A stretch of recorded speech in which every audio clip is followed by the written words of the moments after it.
Anyway, this is all about the Tesla Powerwall. 3 months ago, a van arrived and some lovely chaps unloaded a big, heavy package.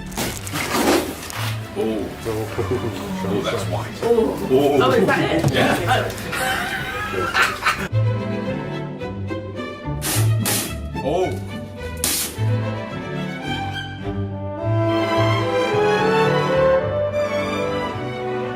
Since I've had the Powerwall installed, you could say I've become a little bit obsessed with the app, the Tesla app. I've got to show you this because it is very cool. So at the moment, the Powerwall is at 100%.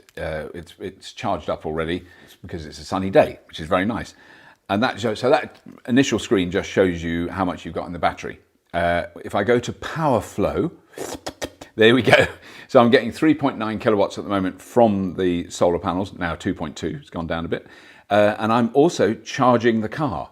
And there you can see it switching between all this. So I'm charging the Tesla at the moment, but only on 3 kilowatts. So it's only on the 3-pin plug. It's not on the normal 7 kilowatt charger. So it's slowly charging. It's charging a few miles an hour. But what I know is I'm getting all this power just from solar, so for the rest of the day. So what I do is on a sunny day, as soon as it gets to 100%, I plug the car in. This will soon be taken over automatically by the Zappy charger, which I'm having fitted soon. Another program about that coming up in the near future. So the sun's gone in now and I'm only getting 0.7 of a kilowatt, as you can see there. But then you can see that the whole day, how the day is structured. So that is all 4 things: the house usage, the solar production, the battery usage, and usage from the mains. So if I turn off everything else, you'll see how much mains we haven't used. So 0.1 of a kilowatt hour from the mains, and then if I slide down, and we've given the grid 5.2 kilowatt hours, that's because I was out in the car and I didn't charge it until just now. But then you can see the house usage. So let's turn those 2 off. That is how much we've used in the house. So you can see these little spikes all the way through the day. That's boiling a kettle, that's a washing machine, that is making toast this morning. There was quite a big dip. That all came from the battery. None of that was from the grid, as you can see from the other one, from the grid usage. Then there was sort of general usage of computers, of lights that we're using to film. And then most recently, that is the car charging. And as you can see, there's quite a big spike when it first came on, and then it levels out. So I can see from this that we've used 7.2 kilowatt hours in the house. In fact, we haven't. The car's used about 2 of those already. So say around 5 kilowatt hours in the house. Now we can see what the solar has produced. It's produced so far 20.1 kilowatt hours today.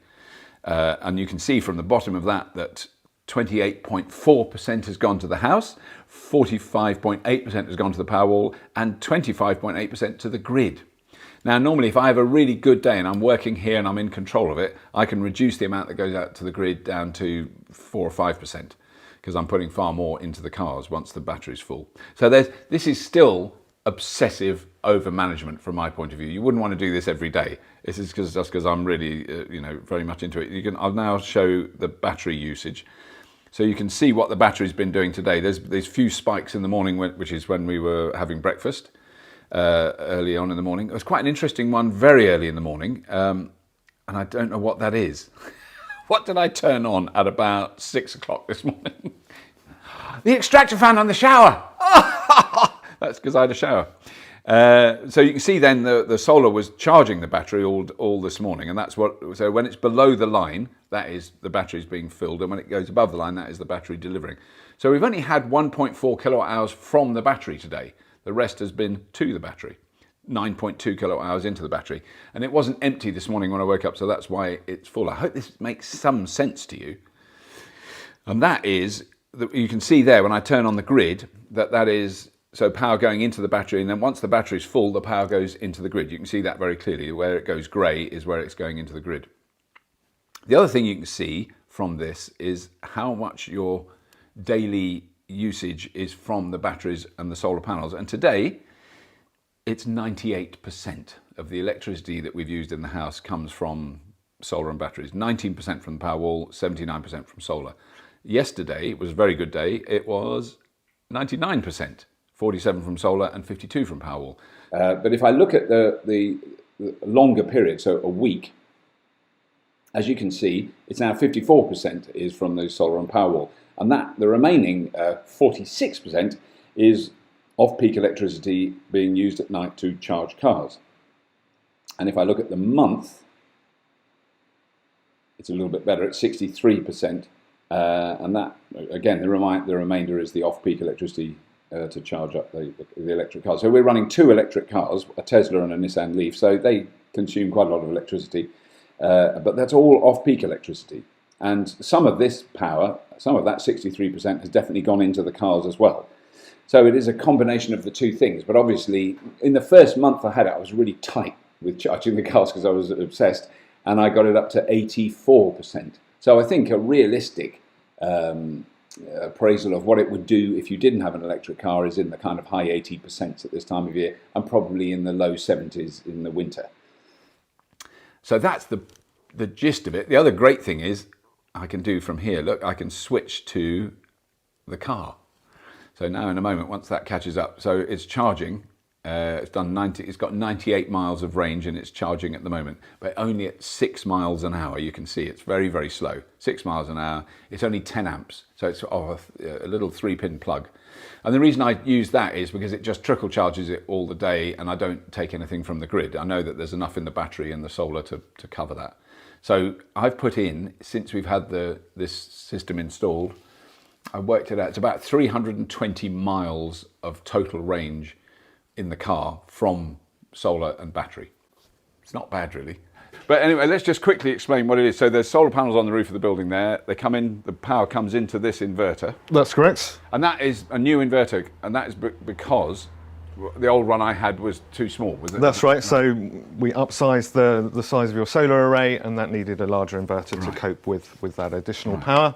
And so that's turning the DC electricity from the panels into AC electricity, and that just lands in the fuse board as normal. So at the moment, I know that the solar is producing quite a lot.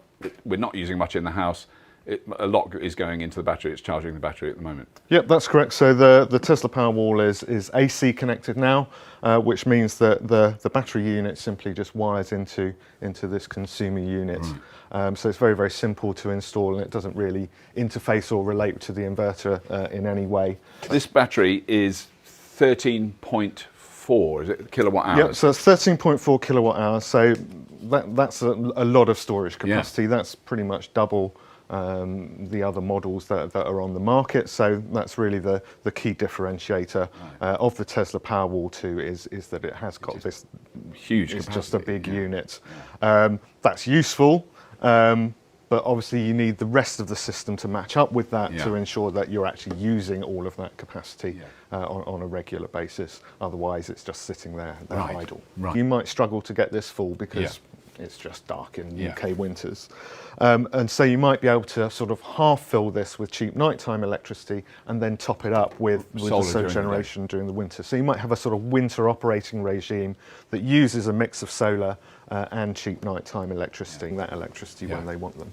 That's the one thing I know for sure so far since we've had it, is we've not used any grid electricity during the peak time, not once, never. So between say 4 in the afternoon and 8 at night, the battery has run the house every single day, even on the most miserable, grim, raining, sunny the grid operators and the power companies are going to love that, because it makes if the peak is lower, that means less power stations are required in order to meet that peak. So that's good all round. Oh yeah. So what about the feed-in tariff? So you get a feed-in tariff if you just have solar. You get a feed-in tariff for all the electricity you produce. Does having the battery change that in any way? Tesla Powerwall is AC coupled, so it simply comes off of this fuse box. So it's sitting sort of beyond load side of the generation meter. So the generation meter that you get your feed-in tariff payments from is sitting between the inverter and this fuse box, and then you go into the Powerwall after that. So in a sense, this is your house, and that's what the grid reads. Is that one? That's correct. Someone asked how long it would take to say it was empty at midnight, how long it would take to charge on economy 7, and I just worked it out from what it takes to charge a car. And it's a 13 and a bit kilowatt hour battery. I reckon a couple of hours, wouldn't it? But it really depends on what it can pull from the grid. So I would imagine 5 kilowatts is what it can take from the solar. So yeah, it's taking 5 kilowatts from solar. So I think it'll be full in, like you say, in a couple of hours. It'll be a couple of hours, and it would cost 13 times 5 pence. I can't do that maths. That's quite complicated. So it costs 65p to charge it at night. So someone's asked, because I've seen pictures of it, I know it's possible, you know, could you get more than one of these? You know, and would it make sense to like have a row of 4 if you just had a bottomless budget? You know, I can't really tell. At the moment, this is doing everything that I need it to do. That's right. So yes, you can daisy chain these together and run a fleet of batteries, and that's the sort of applications that we might see in a more commercial setting, for example, or a hotel or something like that. Something like that. So we can connect more than one together. Is it sensible for a household to do that? Again, it's about getting the balance right.